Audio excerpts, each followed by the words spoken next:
যেটা মনে হচ্ছে আমরা স্লোলি অ্যান্ড গ্র্যাজুয়ালি আমরা আইসোলেটেড হয়ে যাব।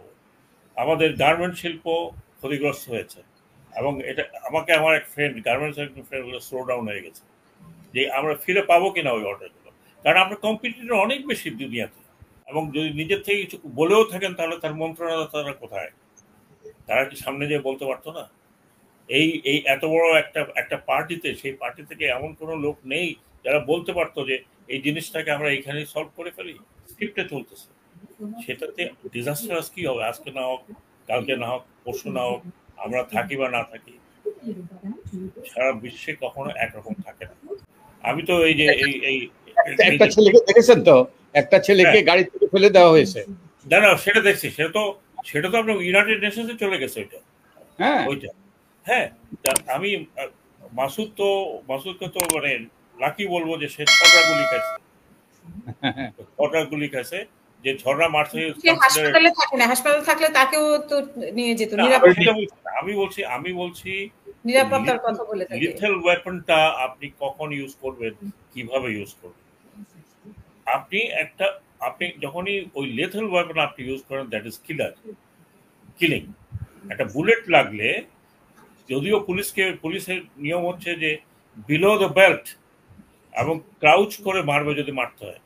আমি কিন্তু যতক্ষণ দেখেছি, আমি কোনো প্রতিপক্ষকে কোনো বোমা মারতে দেখিনি, কেউ গান নিয়ে আমি গান নিয়ে দৌড়াতে দেখেছি সরকার সমর্থিত কতগুলো লোকজন। আমি কতগুলো প্রশ্ন তুলেছিলাম যে এই যে জ্বালা পড়া হয়েছে কিভাবে হলো, ওয়ার ওয়াজ দ্য পুলিশ? এটা প্রোটেকশন হলো না কেন? বিটিভি কেন প্রোটেক্টেড হলো না? সেতু ভবন তো একেবারে মহাখালীর মধ্যে, যেখানে পুলিশ ছাত্রদের পিছনে দৌড়াদৌড়ি করছে, কেন হলো না? এগুলো ইনকোয়ারি হবে। এটা কারা করলো? এটা তো ওই যে ইনকোয়ারি হতে হবে। আপনি যদি ইনকোয়ারি করতে চান, রাষ্ট্রকে যদি সূত্র করতে চান, তাহলে এগুলোর ইনকোয়ারি করে ব্লেম গেম বাদ দিয়ে। আপনি এখন অবস্থা দেখেন, এখন কি হচ্ছে। সরি, আমি যেটা বলছি, ইন্টারন্যাশনালি, আন্তর্জাতিকভাবে আমরা কনডেমড। আমি আপনাকে বলে দিচ্ছি, আপনি ইংল্যান্ডে থাকেন, ওরা কনডেমড। আজকে না, গতকালকে অ্যান্টনিও গুতেরেসের যে বয়ানটা আসছে, এটা কিন্তু খুব সোজা বয়ান না, ডিপ্লোম্যাটিক। এর সাথে করা আর বলা যায় না যে সেক্রেটারি জেনারেলের হাতে যা ক্ষমতা আছে তিনি প্রয়োগ করতে পারেন। এক, দ্বিতীয়ত হচ্ছে আমেরিকার থেকে যে বয়ানটা আসছে, ইউ থেকে যেগুলো আসছে। আজকে আমি দেখলাম যে রূপা হক যে কথাগুলো বলেছেন। হ্যাঁ, রূপা হক এর আগেও বলেছেন, রূপা হক পার্লামেন্টে একবার বলেছেন। আজকে রূপা হক একা নয়, 4 জনের মধ্যে 3 জন, এবং তারা বলছে যে এইটা পার্লামেন্টে, ব্রিটিশ পার্লামেন্টে উঠবে। আপনি চিন্তা করেন যে যে আমরা কোথায়, মানে আমাদের রাষ্ট্রটা কোথায় টেনে নিয়ে গেলাম। ইন্টারন্যাশনালি আমার যেটা মনে হচ্ছে আমরা স্লোলি অ্যান্ড গ্র্যাজুয়ালি আমরা আইসোলেটেড হয়ে যাব। আমাদের গার্মেন্ট শিল্প ক্ষতিগ্রস্ত হয়েছে এবং এটা আমাকে আমার এক ফ্রেন্ড গার্মেন্টস একজন ফ্রেন্ড স্লো ডাউন হয়ে গেছে যে আমরা ফিরে পাবো কিনা ওই অর্ডারগুলো, কারণ আমরা কম্পিটিটর অনেক বেশি দুনিয়াতে কম্পিটিটর বেশি। আপনি কি করলেন, কাকে মারলেন? এমন তো না যে আপনি যুদ্ধক্ষেত্রে গেছেন বা কোলাটারাল ড্যামেজ হয়েছে। মানে আমি যদি বলি, আমরা বলতেও পারতেছি না। আপনি পুলিশ, র্যাব, আনসারও নিয়ে আসছে শেষ পর্যন্ত, তারপরে মানে এই border guard and ultimately army. যদিও আর্মি একটু সংযত ছিল, কিন্তু কি করলো, কার ভুলে কি ভুলে এখন ইউনাইটেড নেশনসের নজরে পড়ে গেছে। তো হোয়াট হ্যাজ হ্যাপেন্ড? আপনি এটা তো আর্মি যখন এসেছে তখন কি তার যতটুকু ভূমিকা ছিল সেটা, আপনি একজন আর্মি পার্সন, মানে এক্স আর্মি পার্সন হয়ে বলেন, আর্মিকে যখন ডাকা হয়, আমি যদি বলি আর্মি যখন আসে, কারফিউ হলো, army is suppose to take very stringent action. আমি মাসুদকেই সামনে রেখে বলছি, আর্মি কিন্তু ওরকম বিহেভ করে নাই। হয়তো ভয় দেখেছে, লোকজনও আর্মির সাথে ভিড়ে নেয়, কারণ that is the only last that we have. কিন্তু আমি আর্মিকে এগ্রেসিভ পোস্ট, কিন্তু আমাদের কাছে, আমি জানি না মাসুদ কি বলবে, আমাদের কাছে যেটা একটা ভিডিও আমিও দেখেছি, না সেটা না, ভিতরে আর্মি সামনে ছিল কিন্তু পাশে থেকে পুলিশ গুলি করেছে, পাশে পাশে বেশি নির্যাতন হয়েছে। আমি সেটাই বলছি। তাই না, এখন কি আর্মি কি নিজেকে পুলিশের অবস্থাতে নিয়ে যেতে চায় কিনা? পুলিশ তো এখন গৃহীত বাহিনী হয়ে I don't think so. I don't think so. But police has এবং taken আমি that. আশা করি যে তারা আমাদের যারা আমি বলছি আপনাকে, হ্যাঁ, আমি ডিফেন্ড কাউকে করছি না। Police has taken that advantage, এবং এই অ্যাডভান্টেজটা নেওয়ার কারণেই আর্মিকে যতটুকু ইন্টারন্যাশনালি যে কথাগুলো শোনা হচ্ছে সেটা এই কারণে। হাউএভার, যেটা আমি বললাম আপনাকে, যে এই দাবিটা তো একেবারে প্রথমে বললেন যে এটা একটা ন্যায্য দাবি। এটা এমন কোনো আকাশ চায়নি, তারা চাঁদ চায়নি, nothing is of that sort. They just said ঠিক আছে, যে পর্যন্ত হয়েছে এখন এটা করেন। আমি এটাও বলছি না যে যারা আন্দোলন করছে সবাই গিয়ে বিসিএস ক্যাডার পাস করে একেবারে ম্যাজিস্ট্রেট হয়ে যাবে, নো। বাট দেন একটা দেশের একটা ন্যায় নীতি আছে, ঠিক আছে।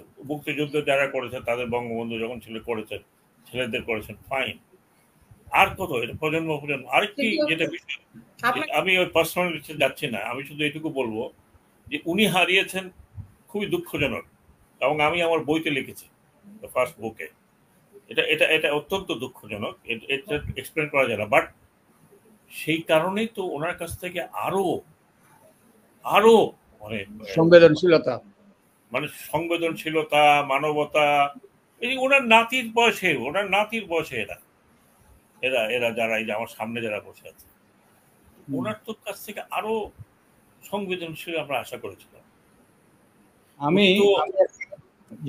নারী, উনি তো আফটার নারী, মা, ওনারও গ্র্যান্ড চিলড্রেনরা আছে, সবকিছু আছে। উনি এত মমতাময়ী, সবকিছু ব্যক্তিগতভাবে আমি দেখেছি, উনি বেশ মমতাময়ী তার, এবং খুব ভালো সোশ্যাল কথাবার্তা। এইটা কেন এইভাবে করলেন? ওনাকে কি কেউ বুদ্ধি দিয়েছে, না কি উনি নিজের থেকে করেছেন? এবং যদি নিজের থেকে কিছু বলেও থাকেন তাহলে তার মন্ত্রণালয় কোথায়? তারা কি সামনে যেয়ে বলতে পারতো না? এই এত বড় একটা পার্টিতে, সেই পার্টি থেকে এমন কোনো লোক নেই যারা বলতে পারতো যে এই জিনিসটাকে আমরা এইখানেই সলভ করে ফেলি। আরো উস্কিয়ে দিল যে আমার জন্য ছেলে পেলেই যথেষ্ট, আর কাউকে লাগবে না, পিটিয়ে দেওয়া ওদেরকে। আমি একটা কোটেশন পড়ে শোনাতে চাই আপনার। স্যার, আমি কোনো ভাষায় উত্তর দিতে পারছি না। I am from a discipline force, I am not suppose to be that emotional, that anything. কিন্তু বিশ্বাস করেন, আমি যখনই এই সিনগুলো দেখি, আমি আমি আমি আমি ব্যাটল ফিল্ডেও ছিলাম, চোখ দিয়ে পানি বেরোনি, আমার নিজের উপরে যে গুলি চলে গেছে, চোখ দিয়ে পানি বেরোনি। I feel bad, this is my country, this is our country. আমরা কয়েকদিন বেঁচে আছি, আমরা আর কয়েকদিন থাকবে, আমাদের গ্র্যান্ড চিলড্রেন এখানে কোথায় যাবে? আমাদের তো ছেলেমেয়েরা এখন বিদেশে নেই, আমেরিকাতে নাই, এখানে নাই, ওখানে নাই, বাকি সবার তো বেগম পাড়া, এটা মানে আমাদের আত্মীয় স্বজন সবাই তো বাংলাদেশে, তাই না? এবং যারা মারছে, যে বাহিনীগুলো মারছে, তাদেরও তো আত্মীয় স্বজনের উপর গুলি লাগছে। সেটাই তুমি বললাম, তাহলে একবারও কেউ তো চিন্তায় আসেনি যে আমরা কার উপরে গুলি মারছি? সেসব বাহিনীর নিজের সন্তানও মারা যাচ্ছে গুলিতে, আবার নিজের ভাতিজা, ভাস্তে, বোন, ছেলে এভাবে মারা গেছে অনেক, আর হচ্ছে নিজেদের সন্তানরাই। মারতে কয়টা বুলেট লাগে, জাতির সাথে তামাশা করবেন না। আমার কথা যেটা হচ্ছে, আপনি যে প্রশ্ন করছেন, প্রশ্ন উত্তরটা হচ্ছে, যখন আপনি আমাকে অ্যালাউ করবেন আইন অমান্য করতে করতে করতে করতে করতে করতে একটা স্টেজ আসবে যখন আমি আপনার কথা শুনবো। এটাই আমি এখন এইটুকুই বলতে পারি। আর ছাত্ররা যেগুলো করছে, তারা কিন্তু আমি আমার কখনো বলে নাই সরকারের পদ্ধতি করো, এটা করো, ওইটা করো, সেটা করতে, নট পলিটিক্যাল। তারা যে 9 দফা দিয়েছে বা 8 দফা দিয়েছে, আমি এখন 9 দফার কথা বলছে, it should be seen seriously. এমন তো কোনো কিছু না, it can not be done, process নেই। এবং যেই কারণে স্লোলি অ্যান্ড গ্র্যাজুয়ালি যারা যে মন্ত্রিসভা আছে বা যারা আছে, প্রত্যেকে, আমি কারোর কাছ থেকে এমন কোনো কথা শুনিনি যেটা তার নিজস্ব। এমন কথাগুলো মনে হয় যে অর্কেস্ট্রেটেড এবং স্ক্রিপ্ট তৈরি করা আছে, তারা বিশ্বাস করুক আর না করুক সেই স্ক্রিপ্টে কথা বলছে। এভাবে তো চলতে পারে না, এটা চলতে পারে না। যেখানে পার্টির জেনারেল সেক্রেটারি বলছেন যে গণ অভ্যুত্থান থেকে আমরা বেঁচে গেছি। উনি যদি কথাটা ঠিকই বলে থাকেন গণ অভ্যুত্থান থেকে বেঁচে গেছেন, তাহলে ওনাকে রিয়েলাইজ করতে হবে যে গণ অভ্যুত্থানটা কেন হতে যাচ্ছে। আপনি হয়তো আজকে ঠেকা গেছে, মনে করে দেয় যেটা সরাসরি অভ্যুত্থানটাকে হয়তো স্থগিত করা হয়েছে, কিন্তু গণ অভ্যুত্থানকে ঠেকানো যায়নি, স্থগিত না। যাই হোক, উনি কি বলছে বলার ঠেকাতে পেরেছি এবার, সামথিং লাইক দ্যাট। আর স্বরাষ্ট্রমন্ত্রী যে বলেছেন যে রাতে ঘরে ঢুকে আমাদেরকে মেরে ফেলবে, রাতে ঘরে ঢুকে আমাদেরকে মেরে ফেলবে, এরকম একটা শব্দ উনি বলেছিলেন। যদি আমরা যদি সেটা তো শোনেন, এই তো সেগুলো বলছি, এই ধরনের কথা বলে আপনি একটা পক্ষ তৈরি করতেছেন, আমি যদি বলি যে এত বড় একটা পার্টি, যে পার্টির এতগুলো অবদান আছে, যে পার্টি ইতিহাসে আছে, তাদের কি সবাইকে একরকম? ওই জন্য তো আমি সোহেল তাজের কথা শুনলাম,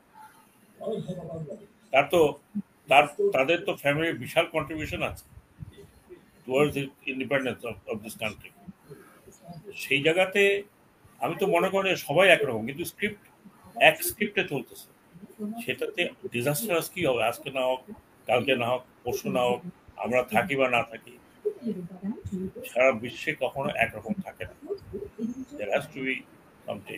সবচেয়ে বড় কথা, এখন আমরা ওয়েট করছি যে আমাদের উপরে ইন্টারন্যাশনাল কি খড়গ আসে, জাতিসংঘ থেকে কি আসে, এবং সম্ভাবনা খুব বেশি। সেই খড়গটা আসলে একজন দুজন না, আমাদের সবার সমস্যা হবে।